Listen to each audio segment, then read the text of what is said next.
It's 2025. Robots are everywhere. They don't just vacuum your floors anymore. They write your code, take your meeting notes, and edit your resume. And sometimes they do it better than you. The World Economic Forum says AI might replace 20% of jobs in the next few years. That includes yours, Zara. Beep boop. I'm your new boss. But maybe the real threat isn't AI. Maybe it's fear. Maybe the answer isn't hustle. Maybe it's philosophy. Meet your new mentor, Marcus Aurelius, Roman emperor, Stoic philosopher, and now, unexpectedly, your career coach. Oh, cool. Another post about how AI is revolutionizing the workplace. Translation, more people fired. One guy in my feed got laid off because a bot could do his job in half the time. Another girl said ChatGPT now handles her client reports. Meanwhile, I just spent 30 minutes trying to phrase, "Hope this finds you well." I'm trying. I'm actually trying. I've been to webinars, I've watched tutorials, but every time I think I'm catching up, AI's already 5 steps ahead. Like, what's the point of even trying anymore? It's not the tools that defeat you, it's the story you tell yourself about those tools. Oh, okay. A guy in sandals with a scroll is giving me a TED Talk now.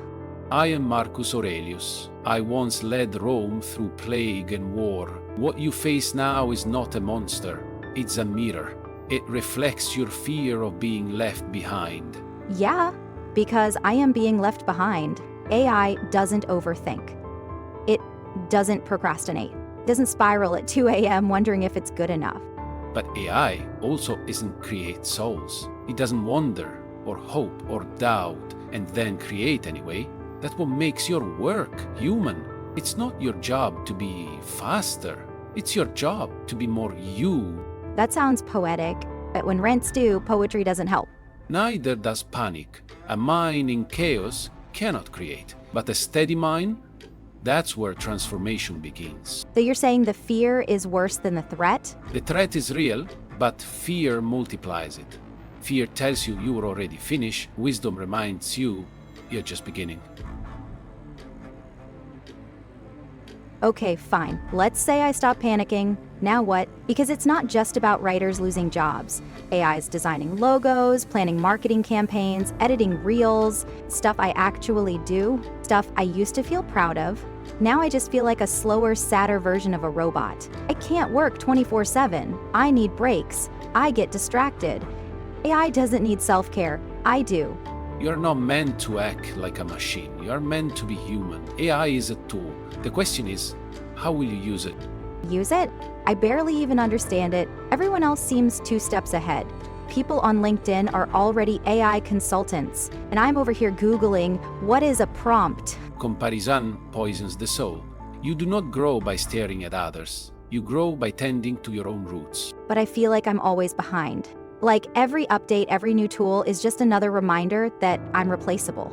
You are not replaceable, but you are responsible for your learning, for your mindset, for your effort. You must choose to meet change with courage. Even if I'm scared?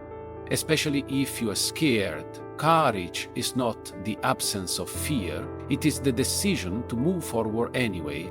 Okay. So maybe I don't need to know everything. Maybe I just start where I am.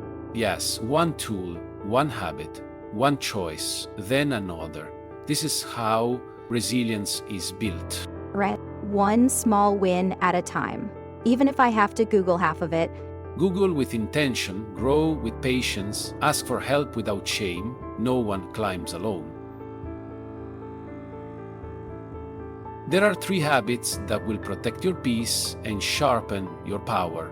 These will not make you immune to change, but they will make you ready for it. Step 1? Set boundaries with technology.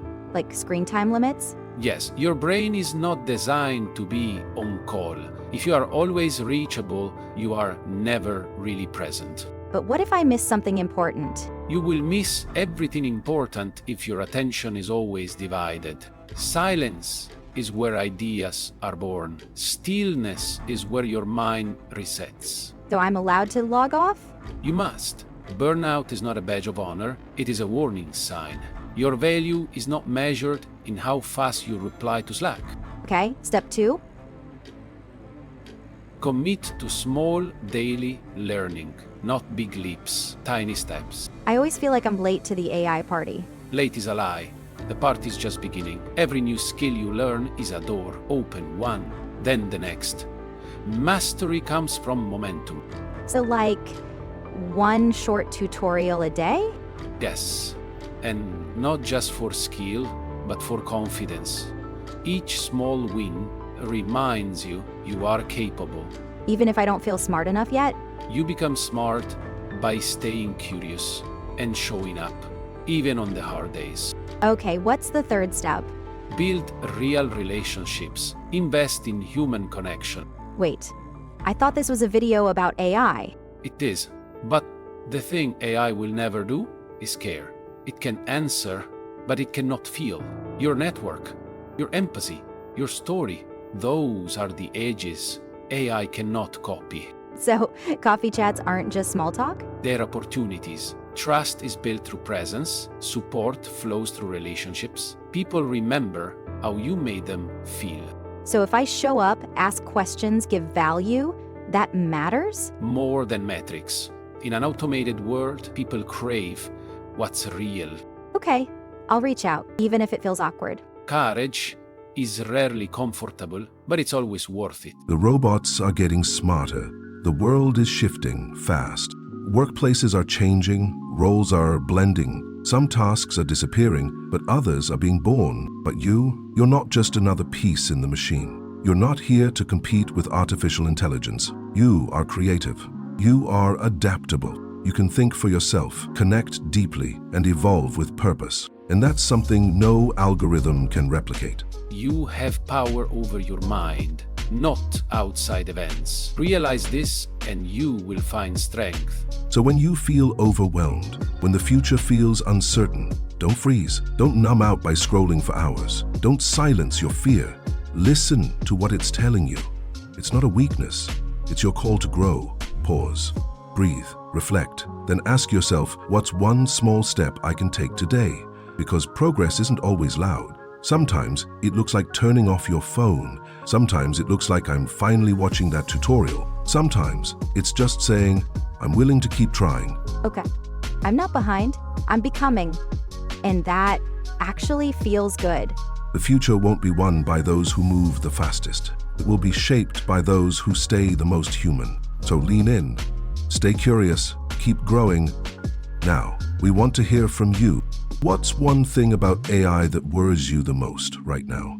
Drop it in the comments, because you're not alone. And tell us, if Marcus Aurelius was your mentor today, what do you think he would say to you? The obstacle is the way.